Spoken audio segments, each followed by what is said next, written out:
এখন ম্যাক্সিমের মাথার সব চুল কেটে ফেলবো, তাহলে কেলির সাথে বিয়ে হবে না, আর পরে আমি কেলিকে বিয়ে করব। কি রে, আমার মাথার চুল গেল কই? এখন তো কেলি আমাকে বিয়ে করবে না। ডাক্তার ম্যাডাম, আমার মাথার সব চুল নাই হয়ে গেছে, 2 দিন পর আমার বিয়ে, প্লিজ আমার চুল তুলে দিন, আই লাভ ইউ। ম্যাক্সিম, এটা তো সম্ভব না, কিন্তু 10 লক্ষ টাকা হলে সম্ভব। অপারেশন করে নতুন চুল লাগিয়ে দিতে পারবো, তখন একদম খাসা মাল লাগবি তুই। এখন আমি 2 দিনে 10 লক্ষ টাকা কই পাবো?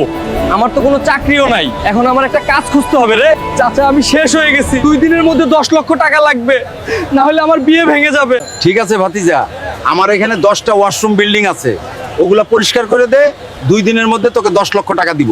যদি সোশ্যাল আইল্যান্ড গিয়ে মেয়েদের পিছনে না ঘুরে ফ্রি ফায়ারে ভালো প্লেয়ার হতাম, তাহলে আজ টুর্নামেন্ট খেলে 10 লাখ টাকাটা পেয়ে যেতাম।